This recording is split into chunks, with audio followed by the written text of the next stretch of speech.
Historia de la filosofía, por Nicolás Abagnano, volumen 3, 326, parte séptima, la filosofía entre los siglos XIX y XX, capítulo 15, el existencialismo, 857, Sartre, la razón dialéctica. En El existencialismo es un humanismo, de 1946, Sartre expresaba en forma popular esta tesis, atenuando o poniendo en la sombra su carácter negativo. Allí se define el existencialismo como la doctrina por la cual la existencia precede a la esencia, en el sentido de que el hombre primero existe, esto es, se encuentra en el mundo, y después se define por lo que es o quiere ser. Desde el punto de vista existencialista, el hombre no tiene, pues, una naturaleza determinante.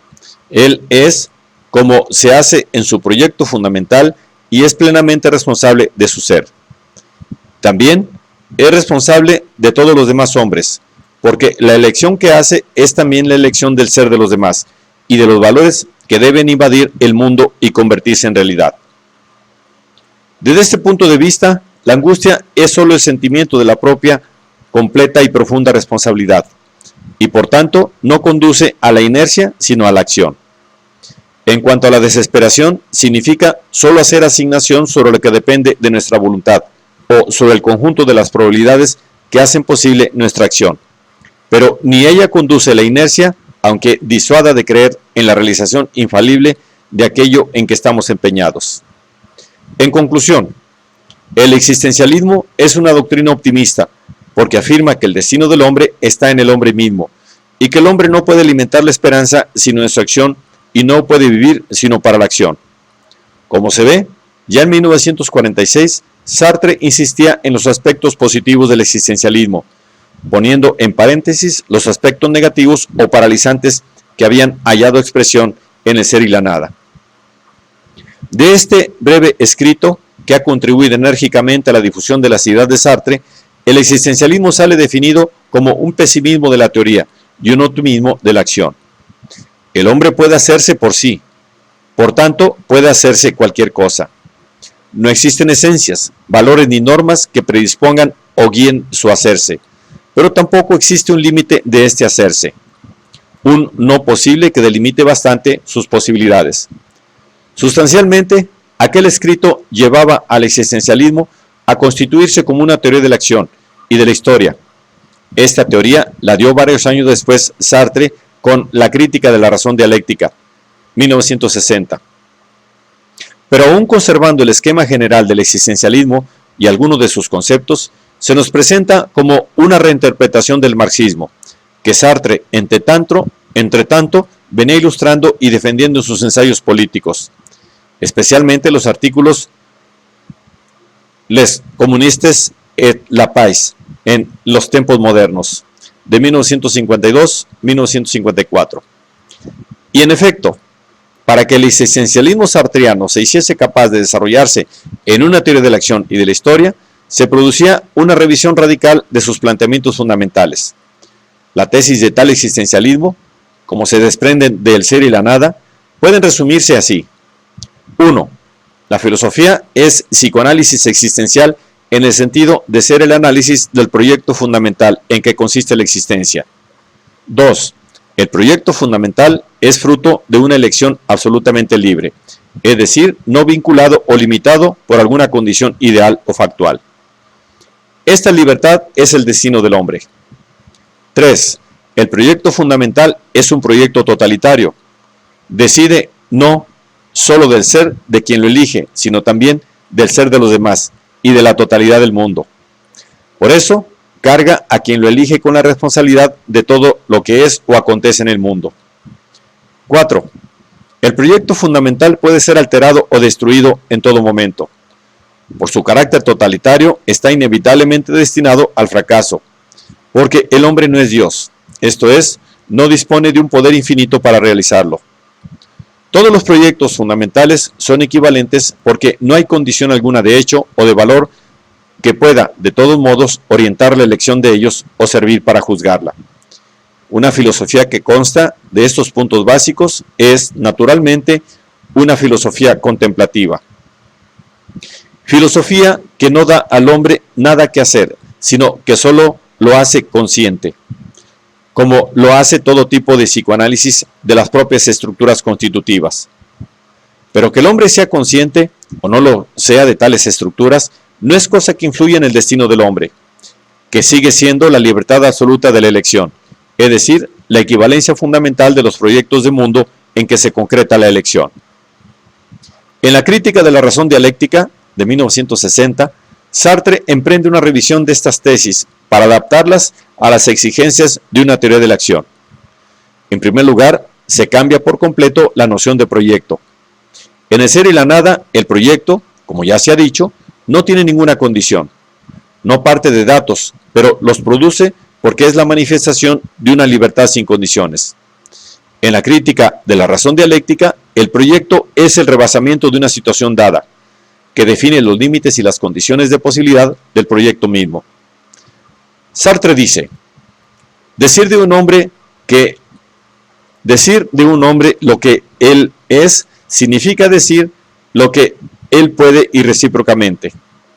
Las condiciones materiales de su existencia circunscriben el campo de sus posibilidades. Así el campo de los posibles es el objetivo hacia el cual el agente rebasa su situación objetiva. A su vez, este campo depende estrechamente de la realidad social e histórica. En este sentido, el proyecto es la unidad dialéctica de lo subjetivo y del objetivo. El proyecto como rebasamiento subjetivo de la objetividad hacia la objetividad, tendido entre las condiciones objetivas del ambiente y las estructuras objetivas del campo de los posibles. Representa en sí mismo la unidad móvil de la subjetividad y de la objetividad, estas determinaciones cardinales de la actividad. Con esta noción de proyecto, expresa en términos de condicionamiento la absoluta libertad del proyecto fundamental de que hablaba Sartre en El ser y la nada. Queda liquidada sin más calificación.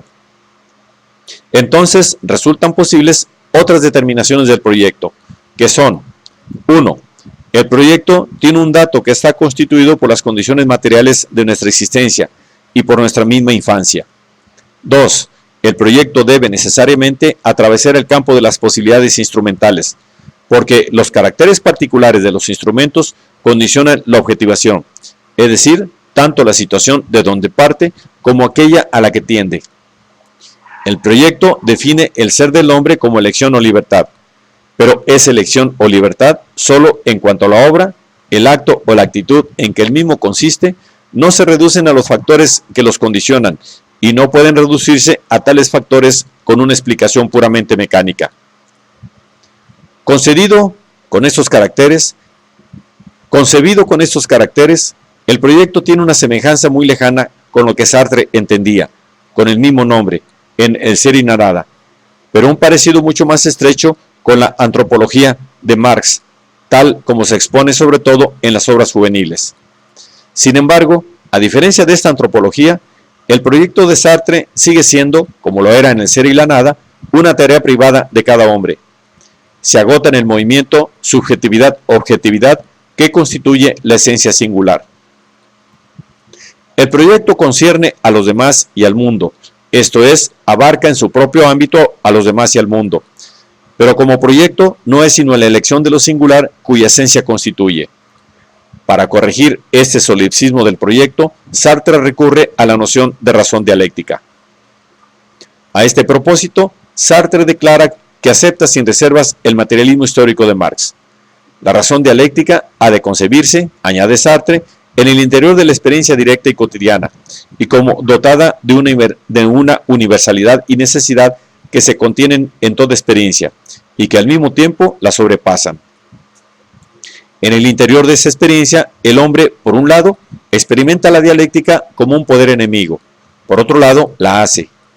Y si la razón dialéctica debe ser la razón de la historia, esta contradicción debe ser vivida dialécticamente, y es menester decir que el hombre experimenta la dialéctica en cuanto la hace, y la hace en cuanto que la experimenta. Pero situada en el interior de la experiencia vivida, la dialéctica es una lógica viviente de la acción, y no puede ser reducida a las leyes formuladas por Engels. El carácter fundamental de la dialéctica en este sentido es el de ser una totalización siempre camino de hacerse. La dialéctica nunca es una totalidad, como la de una sinfonía o la de un cuadro. La totalidad es más bien el residuo práctico inerte de la totalización. De manera que el análisis de la razón dialéctica, que luego es la transparencia que tal razón tiene por sí misma, es el análisis de las formas, de los modos, de los éxitos parciales y de las normas que la totalización realiza. La dialéctica, dice Sartre, es actividad totalizadora. No tiene más leyes que las reglas producidas por la totalización en curso, y éstas conciernen evidentemente a las relaciones de la unificación con lo unificado, o sea, a los modos de la presencia eficaz del devenir totalizante a las partes totalizadas. Las partes totalizadas son los hombres, los individuos, de modo que el proceso de la totalización dialéctica se puede definir como la necesidad de la totalización en cuanto es alcanzada y vivida por los individuos en su misma espontaneidad práctica. Si mi vida, profundizándose, se convierte en historia, ella ha de descubrirse, en el fondo de su libre desarrollo, como necesitada rigurosamente por el proceso histórico, para volver a encontrarse todavía más profundamente como la libertad de esta necesidad, y por último, como necesidad de la libertad. En primer lugar, la necesidad toma cuerpo, según Sartre, en lo que él llama el dominio práctico inerte, que es aquello en lo que el hombre experimenta la acción de las cosas producidas por sí mismo. La necesidad, dice Sartre, no se manifiesta ni en la acción del organismo aislado, ni en la sucesión de los hechos físico-químicos. El reino de la necesidad es el dominio real, pero todavía abstraído de la historia, en que la materialidad inorgánica se cierra sobre la multiplicidad humana y transforma a los productores en su producto. La necesidad, como límite en el seno de la libertad, como evidencia deslumbradora y momento del derrocamiento de la praxis en actividad práctico inerte, viene a ser, después que el hombre ha caído en la sociedad serial, la estructura misma de todos los procesos de serialidad, es decir, la modalidad de su esencia en la presencia y de su evidencia vacía. La necesidad de este campo práctico inerte no es dialéctica, sino antidialéctica, porque está constituida por las fuerzas monstruosas de lo inorgánico y de la exterioridad. Frente a ella, el grupo es una brusca resurrección de la libertad, y añade Sartre, no que ésta haya dejado de ser nunca la condición misma del acto y la máscara que disimula la alienación, sino que, en el campo práctico inerte, se convierte y viene a ser el modo en que el hombre alienado debe vivir a perpetuidad su cárcel, y, finalmente, la única manera que él tiene de descubrir la necesidad de sus alienaciones y de sus impotencias. Sartre inserta en este punto un análisis del grupo como totalidad integrada en que cada uno ve en el otro lo mismo de sí y en la libertad ajena la propia libertad.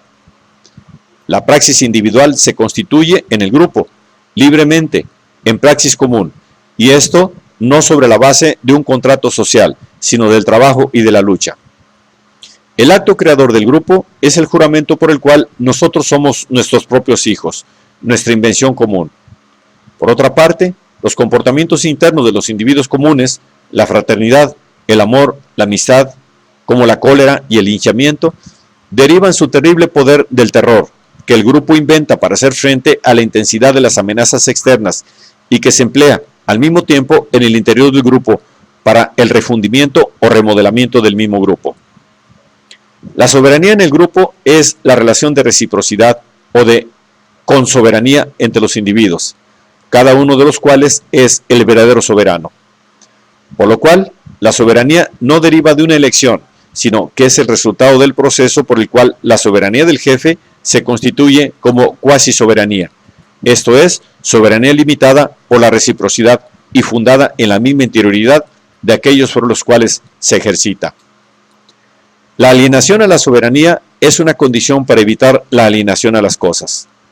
Para evitar la recaída en el campo práctico inerte, cada uno se hace objeto pasivo o actualización inesencial para la libertad del otro. Por la soberanía, el grupo se aliena a un solo hombre para evitar alienarse al conjunto material y humano.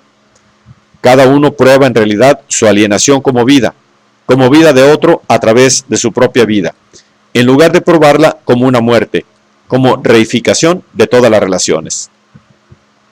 Desde este punto de vista, la soberanía popular que se encarnaría en el soberano es una mistificación, porque no hay una soberanía difusa, y la sola manifestación posible de una voluntad en las masas es su agrupamiento revolucionario contra la inercia de las instituciones y contra la soberanía que se construye sobre su impotencia.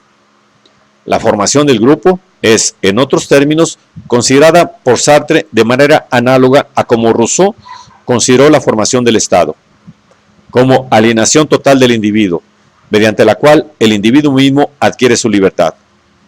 El grupo, dice Sartre, se define y se produce no solo como instrumento, sino como modo de existencia. Se pone por sí, en la rigurosa determinación de su objetivo trascendental, como libre ambiente de las libres instituciones humanas. A partir del juramento, el grupo produce el hombre como libre hombre común, confiere al otro su nuevo nacimiento. De esta manera, el grupo es, al mismo tiempo, el medio más eficaz de gobernar la materialidad circundante en el cuadro de la raridad y el fin absoluto como pura libertad que libera a los hombres de la alteridad. Pero esta libertad es ahora la libertad como necesidad. Sartre considera los análisis de que ahora se ha hecho mención como simplemente preparatorios para la comprensión de la historia como totalización de todas las totalizaciones, o como totalización inteligible y sin apelación. Pero desde ahora está claro que el sentido o la verdad única de la historia, hacia la que él apunta, es la necesidad absoluta de la totalidad histórica y la coincidencia de tal necesidad con la libertad interior de los individuos humanos. Por tanto, a esos individuos se dirige una vez más, por parte de Sartre, aquella oración de Cleantes, que ellos tantas veces han sido invitados a recitar. Conducidme, oh Júpiter, y tú, oh destino, a donde soy destinado por vosotros, y os serviré sin vacilación, ya que, aunque no lo quisiera, os debería seguir igualmente por necio.